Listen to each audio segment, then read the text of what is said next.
இப்போ நம்ம cut work எப்படி போடுறதுன்னு பார்க்கலாம். ஒரு ஸ்கொயர் ஷேப் போட்டிருக்கேன். அதை சுற்றிலுமே நம்ம வந்து செயின் ஒன்று போட்டுக்கலாம். ஒரு 2 லைன் கூட நம்ம செயின் போட்டுக்கிட்டோம்னா பெட்டர்.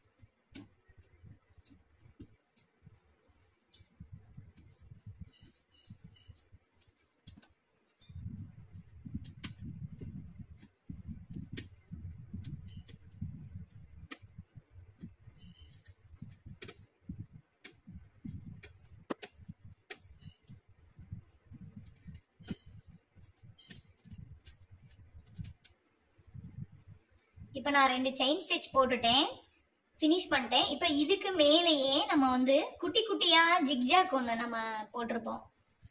குட்டி குட்டியா ஜிக்ஜாக் போடணும். போட்டுட்டு தான் நம்ம வந்து கட் பண்ணணும். அப்போதான் வந்து ஃபேப்ரிக் கட் ஆகாது. இதை சுத்திலுமே நம்ம வந்து அந்த ஜிக்ஜாக் போட்டிருக்கணும்.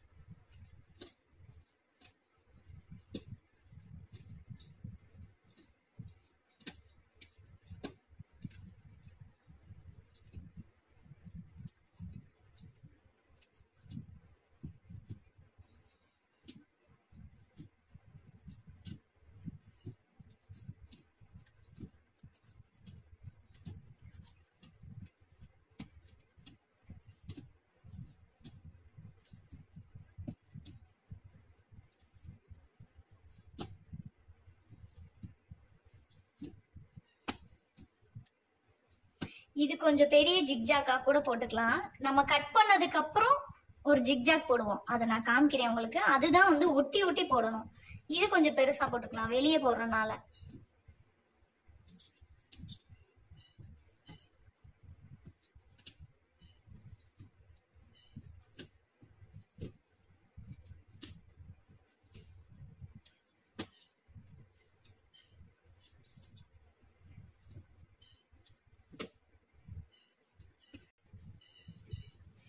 ஃபுல்லா நம்ம முடிச்சிட்டோம். இப்போ வந்து இந்த கோட்ல நம்ம வந்து செயின் ஸ்டிச் போடும் போது எப்பயுமே இது எங்கேயாவது நம்ம லாக் போட்டிருந்தோம் லாஸ்ட், ஆனா அதுல இருந்து அப்படியே இழுத்து கொண்டு போக கூடாது. இப்படி இழுத்து கொண்டு போனோம்னா நடுவுல வந்து நம்ம வந்து ஃபேப்ரிக் வந்து கட் பண்ணுவோம். கட் பண்ணும்போது உங்களுக்கு வந்து அந்த த்ரெட்டும் கட் ஆயிரும், எல்லாமே பிரிய ஆரம்பிச்சிடும். அதனால இங்க ஸ்டார்ட் பண்ணா திரும்ப போயிட்டு ஒரு செயின் போட்டுட்டு திரும்ப அடுத்த செயின் இப்படி போட்டுட்டு இங்க லாக் போட்டுட்டு நரம்பு நூலை வந்து கட் பண்ணிடணும், ஜரி த்ரெட்டை கட் பண்ணிடணும். திரும்ப அடுத்தது இங்கே திரும்ப எடுத்துட்டு திரும்ப இப்படி ஒரு ஸ்டிச் போட்டுட்டு திரும்ப ரெண்டாவது வந்து இப்படியே செயின் போட்டுட்டு திரும்ப இங்கனுக்குள்ளேயே கட் பண்ணிடணும். இதே மாதிரி தான் இங்கிட்டும் போயிட்டு இப்படி ரெண்டுதையுமே ஃபில் பண்ணணும். இப்படி இழுத்து இழுத்து கொண்டு போக கூடாது. இங்க லாக் போட்டு திரும்ப இப்படியே கொண்டு போக கூடாது. ஏன்னா சென்டரா வந்து நம்ம கட் பண்ணுவோம். கட் பண்ணும்போது அந்த த்ரெட்டும் கட் ஆயிரும். இது ரொம்ப முக்கியமான விஷயம், நோட் பண்ணிக்கோங்க. இப்போ நான் இங்க இருந்து ஸ்டார்ட் பண்றேன்.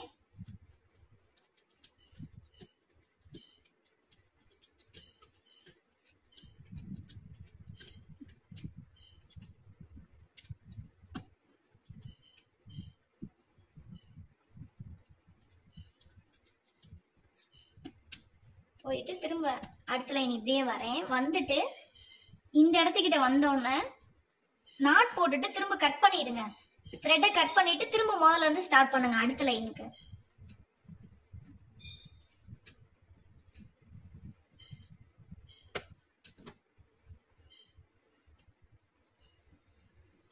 இப்போ நான் இந்த சைடு எல்லா சைடுமே வந்து நான் வந்து செயின் ஸ்டிச் 2 லைன் போட்டு ஃபினிஷ் பண்ணிட்டேன். நெக்ஸ்ட் வந்து நான் கம் எங்க அப்ளை பண்றதுன்றத நான் உங்களுக்கு காமிக்கிறேன். நம்ம ஸ்டிச்சஸ் போட்டதுக்கு பின் பக்கமா நான் இப்ப எடுத்திருக்கேன். நம்ம 2 செயின் ஸ்டிச் போட்டோம்ல அந்த இடத்துல நல்லா கம் அப்ளை பண்ணிக்கணும். அந்த ஸ்டிச் மேலேயே தான் இருக்கணும். நடுவில் வந்து கேப் இருக்குல்ல, அந்த கேப்ல எல்லாம் பற்றக்கூடாது. பட்டுட்டா ஃபேப்ரிக் வந்து உங்களுக்கு கட் ஆகாது, துணி கட் ஆகாம போயிடும்.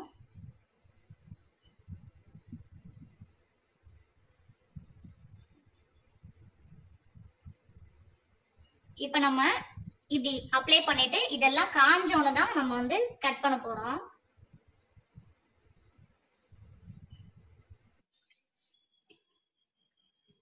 க்ளூ அப்ளை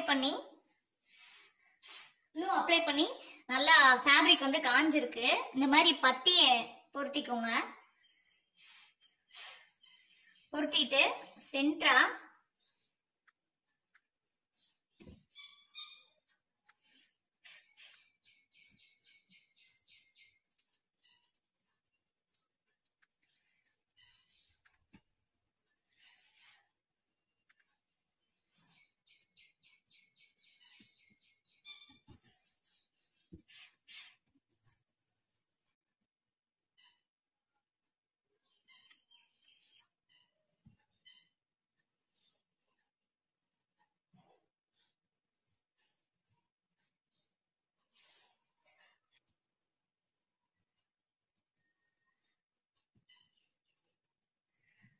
ரொம்ப கவனமா பண்ணணும்.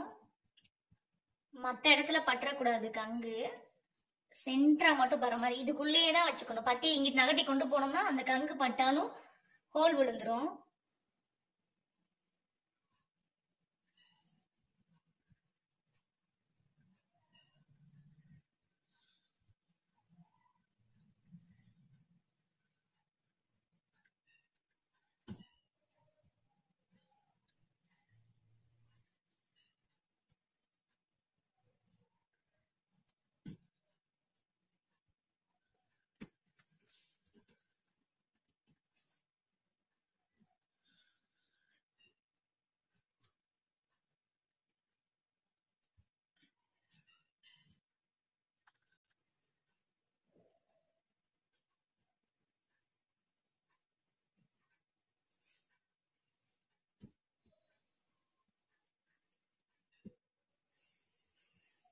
இப்படி போட்டிருப்போம். இப்படி கையை வச்சு எடுத்து விட்டு கொஞ்சம் ஊதி விட்டீங்கன்னா கொஞ்சம் அந்த கங்கெல்லாம் போயிட்டு மீதி உள்ள ஃபேப்ரிக் வந்து உங்களுக்கு தெரியும். தெரியிற இடத்துல மட்டும் திரும்பவும் நல்லா ஃபினிஷிங்கா பண்ணுங்க. இப்படி ஒட்டி ஒட்டி இப்ப நம்ம ஃபுல்லாமே எல்லாத்தையும் எடுத்து விட்டுட்டோம். நல்லா இதாயிடுச்சு. இப்படி கையை வச்சு தட்டி தட்டி விட்டோம்னாலே அந்த கருப்பு எல்லாமே போயிடும். இருந்தாலும் லைட்டா தெரியும் நம்மளோட ஃபேப்ரிக்ல. அதுக்கு இது மேலேயே வந்து குட்டி ஜிக்ஜாக் நம்ம போடணும். எப்படி போடுறேன்றத பாருங்க. கொஞ்சம் இதா தான் இருக்கும். இந்த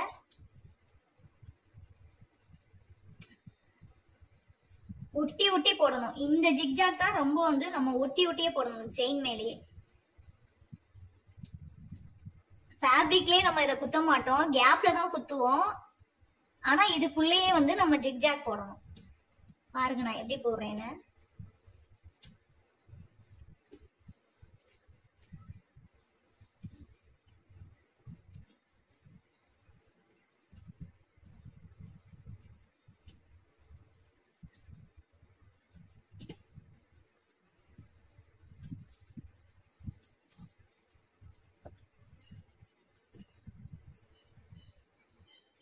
இப்ப நம்ம ஃபினிஷ் பண்ணிட்டோம். நான் வந்து இந்த 4 லைன்ஸ்க்குமே வந்து ஜிக்ஜாக் ஸ்டிச் கொடுத்துட்டேன்.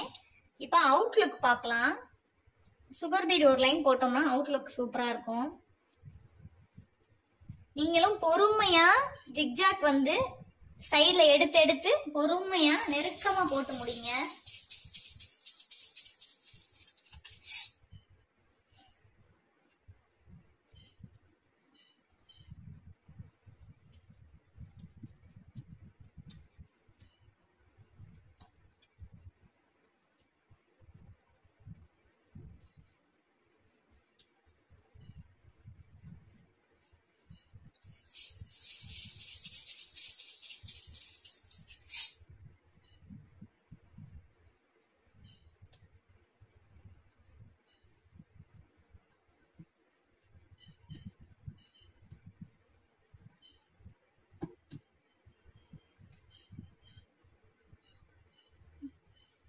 இப்போ நம்ம ஃபுல் ஃபினிஷ் பண்ணியாச்சு.